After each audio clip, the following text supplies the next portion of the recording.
وہ میرے سامنے میز کی دوسری طرف بیٹھ کر بڑے اعتماد سے بولی، جو عورت پچھلے 5 سال سے آپ کے ساتھ ہے اور آپ کے 2 بچوں کی ماں بھی ہے، اس میں اچانک ایسی کیا برائی، کیا خرابی یا کیا کمی واقع ہو گئی کہ آپ اس کی ساری محبتیں، خدمتیں اور قربانیاں بھلا کر میری طرف مائل ہو گئے؟ ایسا کچھ بھی نہیں، بات صرف اتنی سی ہے کہ مجھے تم سے محبت ہے اور آپ نے اس محبت کو ملکیت سمجھ لیا، مجھے بتائے بغیر، مجھ سے پوچھے بغیر۔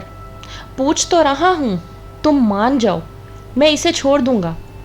یعنی آپ کی خوشی کی خاطر اپنے جیسی عورت کا گھر تباہ کر دوں جو بالکل بے قصور ہے، یہ جانتی بھی نہیں کہ آپ اس کے بارے میں کیا سوچتے ہیں۔ مجھ میں تو اتنی ہمت نہیں سر۔ وہ حتمی فیصلہ سنانے لگی۔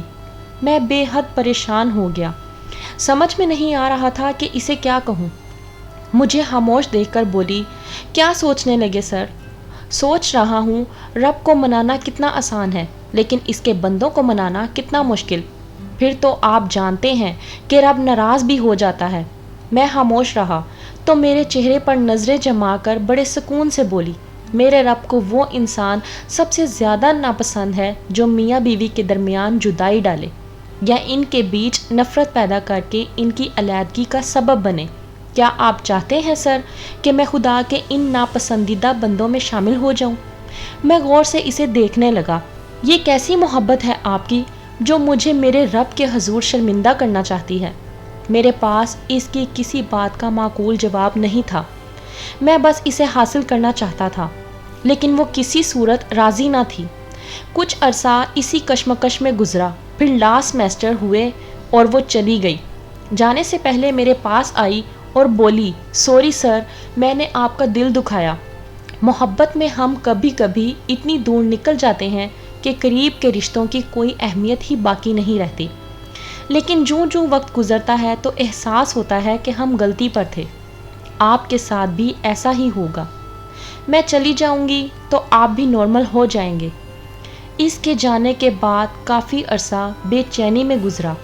پھر میں نے اپنی پوسٹنگ دوسرے شہر کروا لی، ماحول بدلا، زندگی کی مصروفیات بڑھیں تو آہستہ آہستہ اس کی یاد میں کمی آنے لگی۔ آخر وہ وقت بھی آیا کہ وہ ذہن کے پردے سے بالکل محو ہو گئی۔ کافی عرصے بعد ایک تقریب میں نظر آئی۔ اسے دیکھ کر ماضی یاد آ گیا۔ میں اپنی احمقانہ محبت کی داستاں اسے سنا کر زور زور سے ہنستا رہا، اپنی بے وقوفیوں کے قصے دلچسپ انداز میں سنا کر خوش ہوتا رہا اور وہ خاموشی سے سنتی رہی۔ پھر پوچھا، سناؤ گھر بار کیسا ہے؟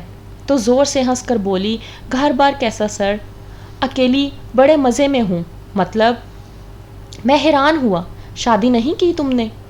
میں نے سرسری انداز میں پوچھا تو پھیکی سی مسکراہٹ لیے بولی، کیا کرتی سر، آپ کے بعد کوئی اور اچھا ہی نہیں لگا۔ چائے کا کپ میرے ہاتھ میں لرزنے لگا۔ احساس ندامت نے قوت گویائی چھین لی۔ ماضی آہستہ آہستہ زخم کریدنے لگا۔ جسے بھولے ہوئے مجھے زمانہ گزر گیا وہ آج بھی میری یاد کے ساتھ رہ رہی تھی۔ الفاظ حلق میں اٹکنے لگے۔ خود کو سنبھال کر بڑی مشکل سے کہہ پایا، مگر تم نے تو کبھی؟